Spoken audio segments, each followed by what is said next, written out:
Morning Business.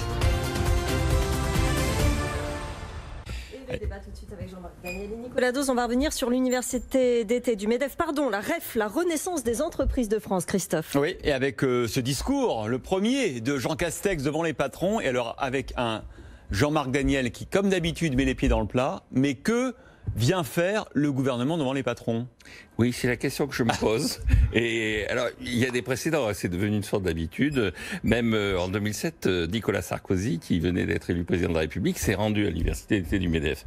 Je pense que Jean Castex, s'il a à se rendre devant le Parlement, s'il doit présenter la politique économique du gouvernement, il a à parler devant les représentants du peuple, et pas devant les représentants d'un groupe social, mais des représentants qui relèvent d'une logique syndicale. Donc je rappelle quand même qu'en France, il y a une vieille tradition syndicale, qui n'est pas qu'en France d'ailleurs, qui est assez générale en Europe, qui consiste à séparer le syndicalisme de la politique, même si à l'époque communiste, on peut considérer que la CGT était totalement entre les mains du Parti communiste. Mais la charte d'Amiens du côté des syndicats ouvriers précisez bien que les syndicats doivent s'éloigner des partis et des sectes. Et Claude-Joseph Gignoux, qui était le responsable du patronat en 1936, au moment du Front populaire, avait dit « Patrons, soyez des patrons », c'est-à-dire vous défendez le patronat, mais vous n'avez pas à organiser une sorte de compromission avec le pouvoir politique et à prendre position, par exemple, sur la guerre d'Espagne. Oui, mais là, en l'occurrence, c'est peut-être plus un dialogue qu'une compromission. Et puis, on a une période un peu exceptionnelle de crise où on attend des choses du gouvernement. Ah, mais à un moment donné, effectivement, les patrons demandent aux partis politiques de venir s'exprimer. C'est ce qui se passe au Royaume-Uni.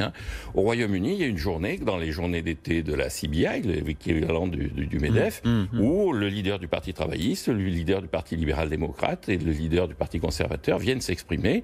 Et quand le leader de ces partis est au pouvoir, en général, c'est effectivement soit un ministre, soit le Premier ministre lui-même qui vient. C'est un peu ce qui se passe, là. Non, pas du tout. Vous avez un discours qui est fait par le Premier ministre. Est-ce que vous avez par la suite Monsieur Mélenchon qui vient? Il y a Barouin qui vient. Il y a plein de politiques qui vont venir. Oui, absolument. Mais est-ce que vous avez une espèce de débat organisé autour de ces politiques sur leur programme? Non, pas du tout. Chacun vient, défile. Et encore une fois, M. Castex, s'il veut s'exprimer, il a le Parlement, il y a des députés, il y a des gens qui ont été élus pour ça. Je rappelle encore une fois, comme le disait le général de Gaulle, la politique de la France ne se fait pas à la corbeille. Et à l'époque, il y avait à la tête du CNPF quelqu'un qui s'appelait Georges Villiers, dont le parcours comme résistant montrait qu'en tant qu'homme politique, en tant que responsable politique, il avait tout à fait le droit d'être honoré. Et pourtant, le général de Gaulle ne venait pas aux réunions du CNPF. Nicolas. D'abord, Jean Castex, il s'est déjà exprimé devant le Parlement. Il a prononcé un discours de politique générale. Je ne suis pas particulièrement ému et hostile à l'idée que le Premier ministre ou qu'un membre de l'exécutif, d'ailleurs, vienne s'exprimer à l'occasion de l'université d'été du MEDEF, qui s'appelle la REF maintenant. C'est quand même une date qui marque à la rentrée économique du pays au sens général, global. Voilà. Il y a plusieurs raisons à ça. D'abord, il faut assumer les choix politiques. Avoir mis l'économie sous cloche, c'est un choix politique qu'il faut assumer. Et les premières victimes sont les entreprises. On a tous envie de savoir ce que vont devenir les prêts garantis par l'État, s'ils vont être prolongés ou pas. Si oui ou non, on va transformer, par exemple, des créances d'entreprise en quasi-fonds propres. Alors, la réponse est quasiment oui, puisque mais bien sûr. Le maire a dit hier. C'est pas mal, comme on dit, ça va mieux en le disant. Et puis, fixer bien nettement ce fameux protocole sanitaire. Il y a d'autres choix politiques qui méritent d'être assumés, et notamment la trajectoire fiscale, qui est totalement un choix politique. Qu'est-ce qu'on fait des impôts de production ? Qu'est-ce qu'on fait de l'impôt sur les sociétés? Est-ce qu'on décide ou pas de toucher à la TVA? À quoi ressembleront les primes à l'embauche pour les apprentis ou pour les jeunes? Encore une fois, c'est un choix politique. Après, on est à un moment du quinquennat un peu particulier. Il y a eu un nouveau gouvernement, un nouveau Premier ministre.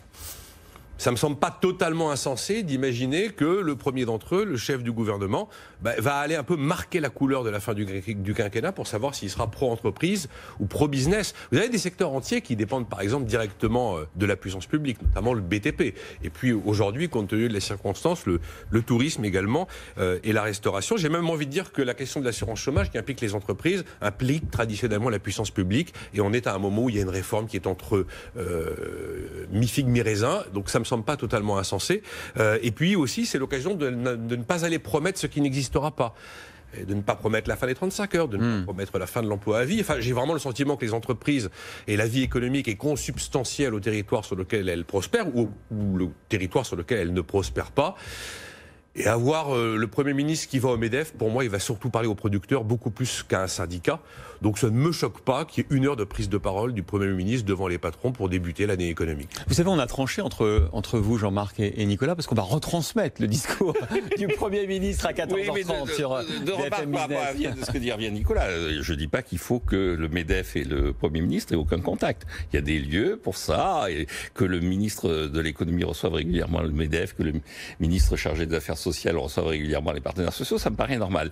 Quand il a dit, il peut effectivement dire on n'abandonnera pas les 35 heures, ce qui est intéressant, c'est que quand Emmanuel Macron était ministre de l'économie, il a fait une déclaration à l'université d'été du MEDEF de 2015 en disant, écoutez, ces 35 heures, c'est une aberration. Comment est-ce qu'on a pu croire qu'en travaillant moins, on réussirait à s'enrichir? Et il a annoncé qu'il allait réagir à ça. On sait que les promesses n'engagent que ceux qui les écoutent. Oui, alors c'est peut-être pas la peine d'aller faire des promesses qu'on ne tiendra pas. Il suffit de rester chez soi. L'intervention du Premier ministre devant le MEDEF, c'est pas devant le MEDEF, c'est d'abord devant le patronat. Et effectivement, ça va être largement retransmis par les chaînes d'infos. C'est un acte de communication politique.